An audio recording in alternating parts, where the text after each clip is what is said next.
Resistance to Civil Government by Henry David Thoreau, 1849. Recording at Walden Pond, 9/25/2014 by William Rossetti.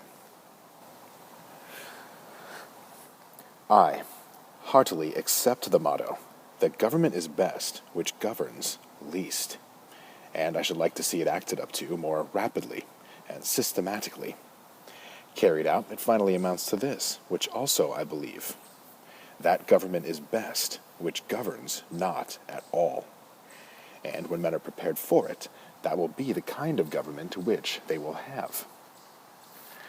Government is, at best, but an expedient. But most governments are usually, and all governments are sometimes, inexpedient. The objections which have been brought against a standing army, and they are many and weighty, and deserve to prevail, may also at last be brought against a standing government. The standing army is only an arm of the standing government.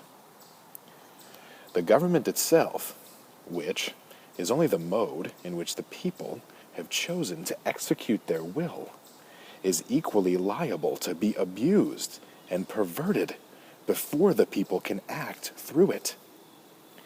Witness the present Mexican War, the work of comparatively a few individuals using the standing government as their tool, for in the outset the people would not have consented to this measure.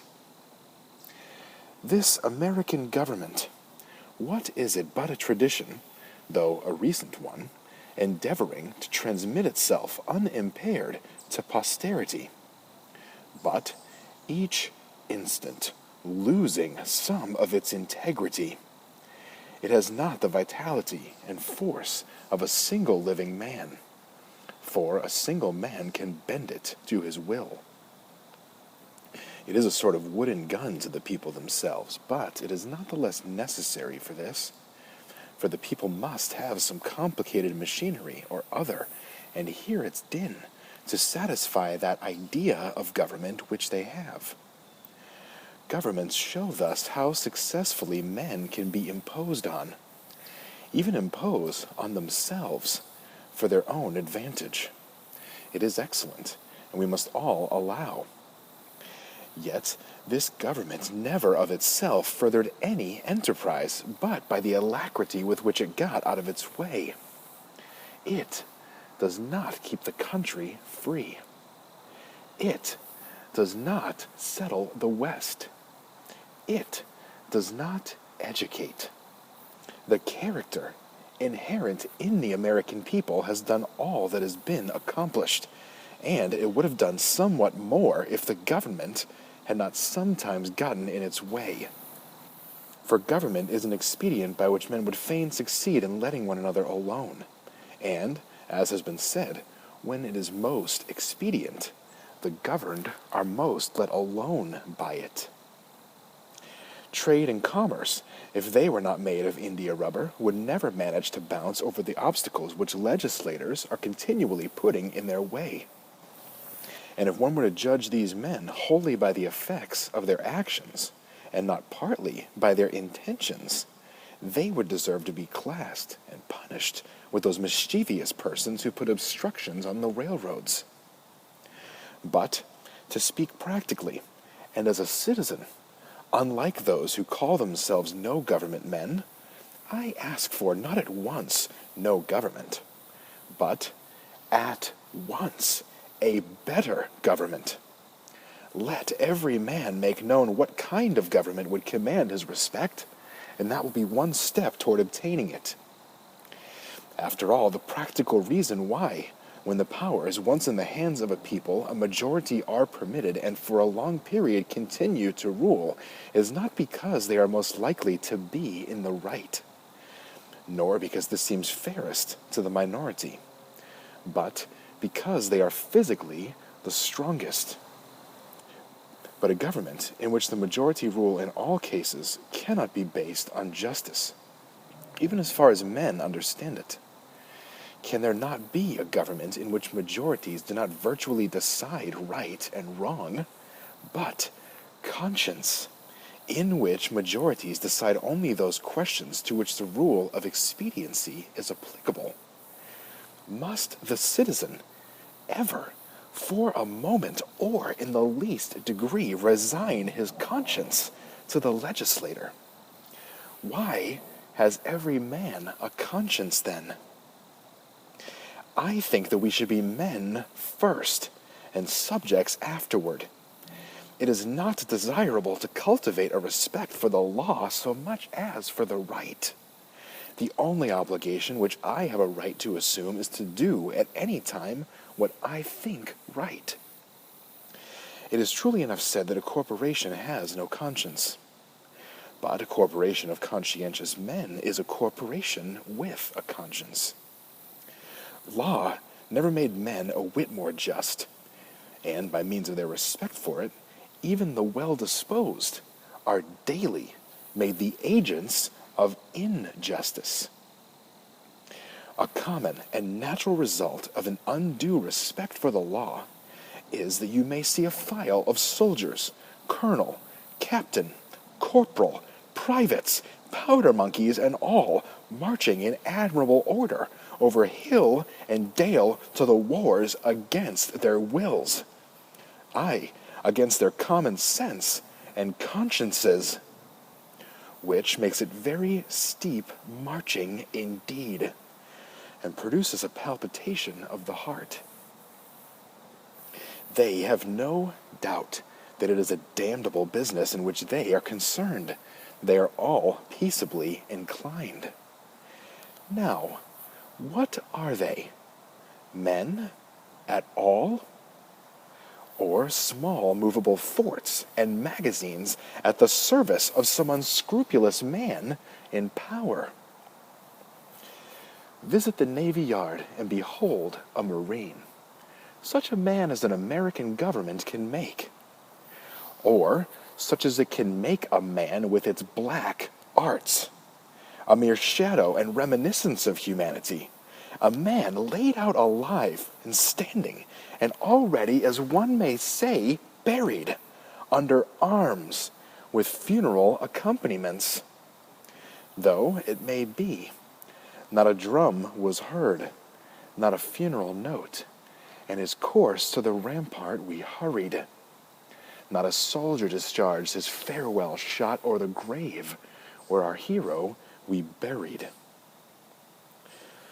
The mass of men serve the state thus, not as men mainly, but as machines with their bodies. They are the standing army and the militia, jailers, constables, posse comitatus, etc.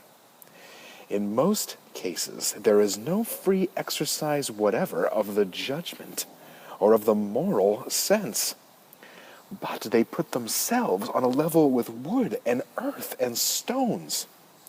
And wooden men can perhaps be manufactured that will serve the purpose as well. Such command no more respect than men of straw or a lump of dirt. They have the same sort of worth only as horses and dogs. Yet, such as these even are commonly esteemed good citizens. Others, as most legislators, politicians, lawyers, ministers, and office holders, serve the state chiefly with their heads, and as they rarely make any moral distinctions, they are as likely to serve the devil without intending it as God. A very few, as heroes, patriots, martyrs, reformers in the great sense, and men, serve the state with their consciences also, and so necessarily resist it for the most part, and they are commonly treated as enemies by it. A wise man will only be useful as a man, and will not submit to be clay, and stop a hole to keep the wind away, but leave that office to his dust at least. I am too high born to be propertied, to be secondary at control, or useful serving man and instrument to any sovereign state throughout the world. He who gives himself entirely to his fellow men appears to them useless and selfish. But he who gives himself partially to them is pronounced a benefactor and philanthropist. How does it become a man to behave toward this American government today? I answer that he cannot, without disgrace, be associated with it. I cannot for an instant recognize that political organization as my government, which is the slave's government also. All men recognize the right of revolution. That is the right to refuse allegiance to and to resist the government when its tyranny or its inefficiency are great and unendurable. But almost all say that such is not the case now. But such was the case, they think, in the Revolution of '75. If one were to tell me that this was a bad government because it taxed certain foreign commodities brought to its ports, it is most probable that I should not make an ado about it, for I can do without them. All machines have their friction, and possibly this does enough good to counterbalance the evil. At any rate, it is a great evil to make a stir about it. But when the friction comes to have its machine, and oppression and robbery are organized, I say let us not have such a machine any longer. In other words, when a sixth of the population of a nation, which is undertaken to be the refuge of liberty, are slaves, and a whole country is unjustly overrun and conquered by a foreign army and subjected to military law, I think that it is not too soon for honest men to rebel and revolutionize. What makes this duty the more urgent is the fact that the country so overrun is not our own, but ours is the invading army. Paley, a common authority with many on moral questions, in his chapter on the duty of submission to civil government, resolves all civil obligation into expediency, and proceeds to say that so long as the interest of the whole society requires it, that is, so long as the established government cannot be resisted or changed without public inconveniency, it is the will of God that the established government be obeyed and no longer. This principle being admitted, the justice of every particular case of resistance is reduced to a computation of the quantity of the danger and grievance on the one side, and of the probability and expense of redressing it on the other. Of this, Paley says every man shall judge for himself. But Paley appears never to have contemplated those cases to which the rule of expediency does not apply, in which a people, as well as an individual, must do justice, cost what it may. If I have unjustly wrested a plank from a drowning man, I must restore it to him, though I drown myself. This, according to Paley, would be inconvenient. But he that would save his life in such a case shall lose it. This people must cease to hold slaves, and to make war on Mexico, though it cost them their existence as a people. In their practice, nations agree with Paley. But does anyone think that Massachusetts does exactly what is right at the present crisis? A drab of stat, a cloth of silver slut, to have her train borne up and her soul trail in the dirt. Practically speaking, the opponents to a reform in Massachusetts are not 100,000 politicians at the South, but 100,000 merchants and farmers here, who are more interested in commerce and agriculture than they are in humanity, and are not prepared to do justice to the slave and to Mexico, cost what it may. I quarrel not with far-off foes, but with those who, near at home, cooperate with and do the bidding of those far away, and without whom the latter would be harmless.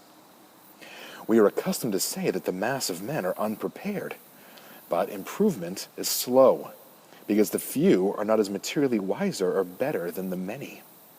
It is not so important that many should be as good as you, as that there be some absolute goodness somewhere, for that will leaven the whole lump. There are thousands who are in opinion opposed to slavery and to the war, who yet in effect do nothing to put an end to them, who, esteeming themselves children of Washington and Franklin, sit down with their hands in their pockets and say that they know not what to do, and do nothing, who even postpone the question of freedom to the question of free trade, and quietly read the prices current along with the latest advices from Mexico after dinner, and it may be, fall asleep over them both. What is the price current of an honest man and patriot today? They hesitate, and they regret, and sometimes they petition, but they do nothing in earnest and with effect. They will wait, well disposed for others to remedy the evil, that they may no longer have it to regret. At most, they give up only a cheap vote and a feeble countenance and Godspeed to the right as it goes by them. There are 999 patrons of virtue to one virtuous man, but it is easier to deal with the real possessor of a thing than with the temporary guardian of it. All voting is a sort of gaming, like checkers or backgammon, with a slight moral tinge to it, a playing with right and wrong, with moral questions, and betting naturally accompanies it. The character of the voters is not staked. I cast my vote perchance as I think right, but I am not vitally concerned that that right should prevail. I am willing to leave it to the majority. Its obligation, therefore, never exceeds that of expediency. Even voting for the right is doing nothing for it. It is only expressing to men feebly your desire that it should prevail. A wise man will not leave the right to the mercy of chance, nor wish it to prevail through the power of the majority. There is but little virtue in the action of masses of men. When the majority shall at length vote for the abolition of slavery, it will be because they are indifferent to slavery, or because there is but little slavery left to be abolished by their vote. They will then be the only slaves. Only his vote can hasten the abolition of slavery who asserts his freedom by his vote. I hear of a convention to be held at Baltimore, or elsewhere, for a selection of a candidate for the presidency, made up chiefly of editors and men who are politicians by profession. But I think, what is it to any independent, intelligent, and respectable man what decision they may come to? Shall we not have the advantage of his wisdom and honesty nevertheless? Can we not count upon some independent votes? Are there not many individuals in the country who do not attend conventions? But no, I find that the respectable man, so-called, has immediately drifted from his position and despairs of his country, when his country has more reasons to despair of him. He forthwith adopts one of the candidates thus selected as the only available one, thus proving that he is himself available for any purposes of the demagogue. His vote is of no more worth than that of any unprincipled foreigner or hireling native who may have been bought. Oh, for a man who is a man, and, as my neighbor says, has a bone in his back which you cannot pass your hand through.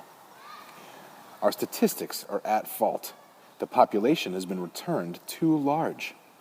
How many men are there to a square 1,000 miles in this country? Hardly one. Does not America offer any inducement for men to settle here?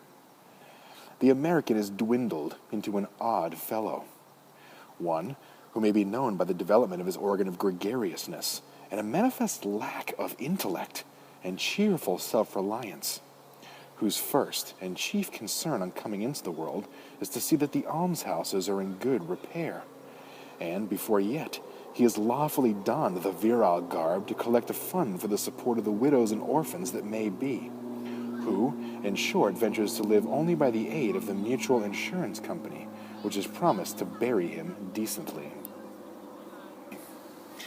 It is not a man's duty, as a matter of course, to devote himself to the eradication of any, even the most enormous, wrong.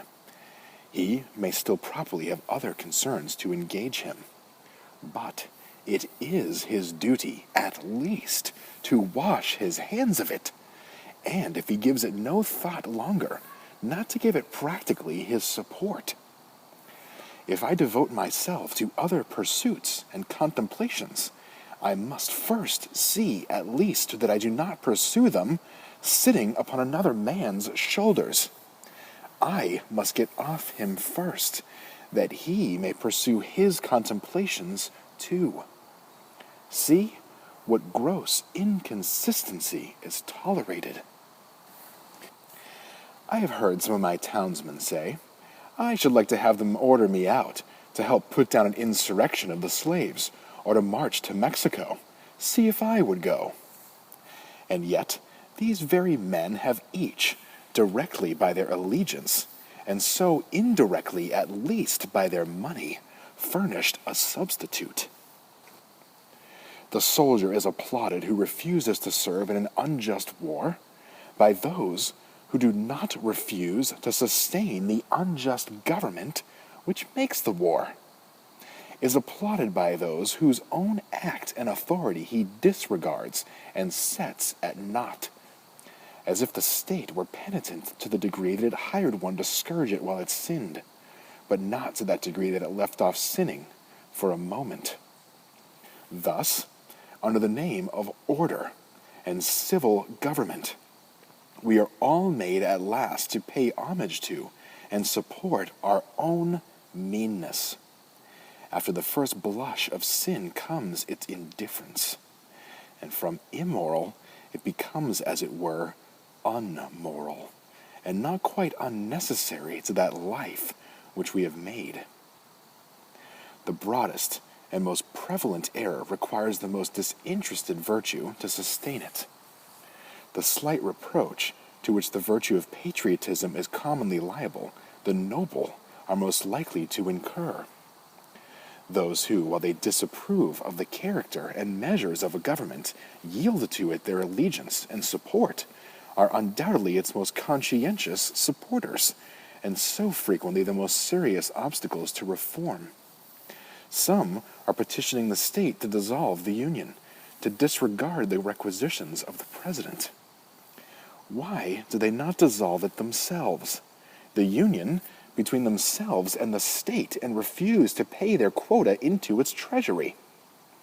Do they not stand in the same relation to the state that the state does to the Union? And have not the same reasons prevented the state from resisting the Union, which have prevented them from resisting the state? How can a man be satisfied to entertain an opinion merely, and enjoy it? Is there any enjoyment in it, if his opinion is that he is aggrieved? If you are cheated out of a single dollar by your neighbor, you do not rest satisfied with knowing that you are cheated, or with saying that you are cheated, or even with petitioning him to pay you your due. But you take effectual steps at once to obtain the full amount and see that you are never cheated again. Action from principle, the perception and the performance of right, changes things and relations. It is essentially revolutionary, and does not consist wholly with anything which was. It not only divides states and churches, it divides families. Aye, it divides the individual, separating the diabolical in him from the divine. Unjust laws exist. Shall we be content to obey them? Or shall we endeavor to amend them and obey them until we have succeeded? Or shall we transgress them at once? Men generally, under such a government as this, think that they ought to wait until they have persuaded the majority to alter them. They think that, if they should resist, the remedy would be worse than the evil. But it is the fault of the government itself that the remedy is worse than the evil. It makes it worse. Why is it not more apt to anticipate and provide for reform? Why does it not cherish its wise minority? Why does it cry and resist before it is hurt? Why does it not encourage its citizens to be on the alert and point out its faults and do better than it would have them? Why does it always crucify Christ and excommunicate Copernicus and Luther and pronounce Washington and Franklin rebels? One would think that a deliberate and practical denial of its authority was the only offense never contemplated by government. Else, why is it not assigned its definite, its suitable, and proportionate penalty? If a man who has no property refuses but once to earn 9 shillings for the state, he is put in prison for a period unlimited by any law that I know, and determined only by the discretion of those who placed him there. But if he should steal 90 times 9 shillings from the state, he is soon permitted to go at large again. If the injustice is part of the necessary friction of the machine of government, let it go. Let it go.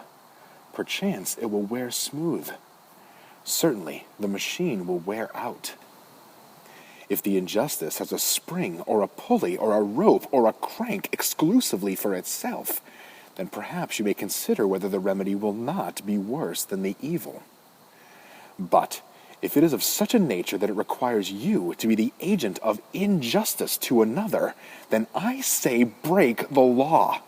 Let your life be a counter-friction to stop the machine. What I have to do is see, at any rate, that I do not lend myself to the wrong which I condemn. As for adopting the ways which the state has provided for remedying the evil, I know of not such ways. They take too much time, and a man's life will be gone. I have other affairs to attend to.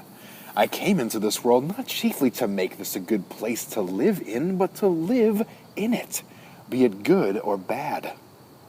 A man has not everything to do, but something. And because he cannot do everything, it is not necessary that he should do something wrong. It is not my business to be petitioning the governor or legislature any more than it is theirs to petition me. And if they should not hear my petition, what should I do then? But in this case, the state has provided no way. Its very constitution is the evil. This may seem harsh and stubborn and unconciliatory, but it is to treat with the utmost kindness and consideration the only spirit which can appreciate or deserves it. So is a change for the better, like birth and death, which convulse the body. I do not hesitate to say that those who call themselves abolitionists should at once effectually withdraw their support both in person and property from the government of Massachusetts, and not wait until they constitute a majority of one before they suffer the right to prevail through them. I think that it is enough if they have God on their side without waiting for that other one. Moreover, any man more right than his neighbors constitutes a majority of one already. I meet this American government, or its representative, the state government, directly and face to face once a year, no more, in the person of its tax gatherer. This is the only mode in which a man situated as I am necessarily meets it, and it then says distinctly, "Recognize me." And the simplest, the most effectual, and in the present posture of affairs the indispensablest mode of treating with it on this head, of expressing your little satisfaction and love for it, is to deny it then. My civil neighbor, the tax-gatherer, is the very man I have to deal with. For it is, after all, with men, and not with parchment that I quarrel, and he has voluntarily chosen to be an agent of the government. How shall he ever know well what he is and does as an officer of the government or as a man, until he is obliged to consider whether he shall treat me, his neighbor, for whom he has respect, as a neighbor and well-disposed man, or as a maniac and disturber of the peace, and see if he can get over this obstruction to his neighborliness without a ruder and more impetuous thought or speech corresponding to his action. I know this well, that if 1,000, if 100, if 10 men whom I could name, if 10 honest men only, if one honest man in this state of Massachusetts, ceasing to hold slaves, were actually to withdraw from this co-partnership and be locked up in the county jail therefore, it would be the abolition of slavery in America. For it matters not how small the beginning may seem, what is once well done is done forever. But we love better to talk about it. That, we say, is our mission. Reform keeps many scores of newspapers in its service, but not one man.